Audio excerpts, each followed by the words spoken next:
Hi guys, so today we wanted to make a video talking about the keto diet that we've been on for almost 2 months now. One month? Are you serious? Okay. 1 month now. It feels like it's been a long time. It's not a diet, it's a lifestyle. But we wanted to talk about our experience with it and things we like, things we don't like, and then give a little bit of information for anyone who might be interested in trying it. So Avita, why did we start the keto diet? Well, James, ew, I hated that. I think what really pushed us was me hearing a lot of things at work about how great it was and just great success stories about how much weight people have lost in a short amount of time. And as bad as that sounds, that was primarily my reason for starting. What about you? Mine was to support you, but also lose some weight on the side as well. Yeah. I didn't want you to go in on this diet alone, and it actually turned out really beneficial for me. I was kind of skeptical at first because the whole principle of the keto diet is to ingest just so much fat, and that's kind of everything I've been taught not to do for my entire life. So it's like completely retraining myself and the choices that I make every day on what foods to eat.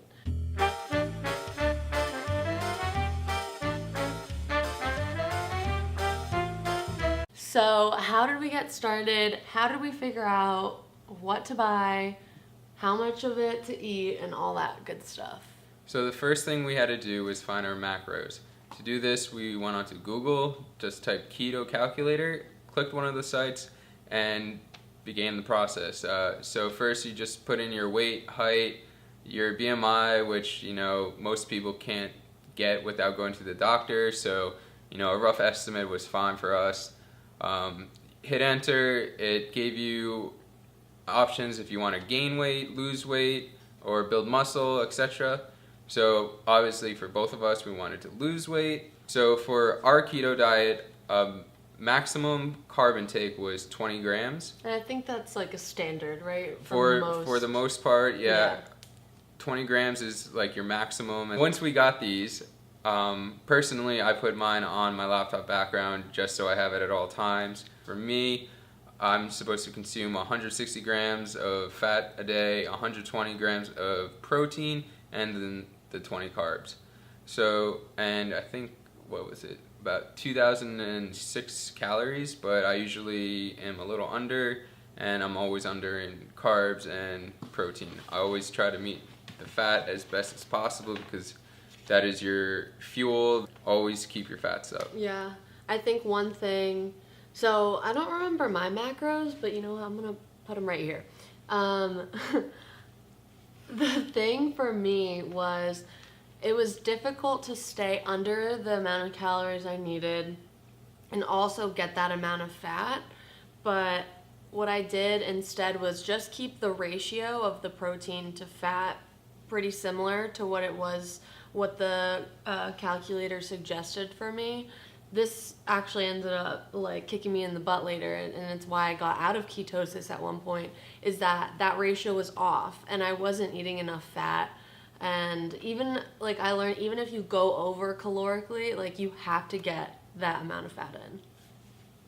Thank you. On the keto diet, the first week is obviously the worst. You have the keto symptoms of the keto flu, your body's changing to react to all the fat. How did it feel when you started the keto? So I was so scared about this because of course that sounds horrible, but it wasn't anything like that for me. Like I noticed no changes in energy. I didn't feel sluggish. I didn't feel lethargic. I didn't get headaches. I didn't feel super dehydrated. Did you feel that way at all? So for me, my first week, it was kind of rough. My stomach really didn't adapt to the fat that well. That also being that we were consuming the wrong kind of fat. It was a lot of grease, a lot of saturated fat. My stomach really didn't want to hold that in, and it was hard to keep down. But as time progressed, it was, we learned what to do, what to eat. A big difference that I noticed was the energy levels. Before I would wake up very sluggish, wanting to stay in bed for another hour or two. I was able to wake up and didn't even feel like I needed to go back to sleep. I was ready to start my day. I agree on that, and that's something I kind of forgot about, but I'm not a morning person at all. At all. It's so hard for me to get out of bed. The first week or two on keto, on the weekends, I just like, and we weren't changing like our bedtime routine or anything, but I just like kind of popped out of bed at like 8:30 on my own, which is like unheard of. So what are our goals for this diet? For me personally, it was to get down to 190 pounds. My starting weight was 216 about a month ago, and currently I'm down to 192 pounds. Avita? Sorry. I don't like weighing myself, so I don't really know what weight I started out at, but I'm pretty sure I've lost around 15 pounds, just judging on like how my clothes fits and that I'm able to now wear pants that I haven't been able to wear for about a year. We kind of fell out of our routine a while ago, like 12 months ago, and then ever since then it's been like this gradual weight gain, I feel like, and just like change into a more sedentary lifestyle. Very sedentary. Yeah, we're lazy. Okay, Avita, so how do we manage our fasting with work and school? Well, I'm bad at fasting. I guess the answer is I don't manage it well. I did for like a week or two there. That's what helped us get into ketosis so quickly, was the fact that we were doing intermittent fasting starting like we would only eat from a 12 p.m. to 6 p.m. window. I kind of dropped off on that because, I don't know, for me, I hate being at work and like being with patients and having my stomach be like a literal train and be so hungry. It feels awkward. I didn't like it, so that's why I started to like eat more before noon, but you've stuck to it very well. Yeah, for me, this was pretty much another season of wrestling. I'm used to not eating that much, working out a lot, and trying to survive. Going from eating from 10 a.m. till 8 p.m. every day to noon till 6, noon to 7. It was a big change, but once you got into the diet, once you started consuming the fats and the good carbs that we're allowed to eat, it pretty much filled the void, and slowly but surely we were able to do this fast. I mean, the fasting, it definitely helps. It really helps with getting into ketosis, and it definitely helps when you're trying to cut weight. And so when we first started eating, we started off, I know the first meal that we ever made was hot dogs, kind of sliced in half, stuffed with cheese, wrapped in bacon. I'm thinking like, man, this is the life, eating bacon, wrapped hot dogs, smothered in cheese and everything. But wait, you can eat that. That's all keto friendly. Oh yeah, but you can eat it. It's just not the best for you. Yeah. So when we first started, we thought eat anything that's fat, lots of fat, great for you. But it turns out you really want to be eating your greens, your nice proteins like salmon, steaks, chicken, things like that. Where you get most of your fat from is your nuts, your oils, and avocados. Avocados are a great source. Anything that is on the healthier side, the monosaturated fats are ideal. You want to kind of stay away from the saturated as much as possible. Cheeses that we use, we try to stay away from the ones that have carbs in them.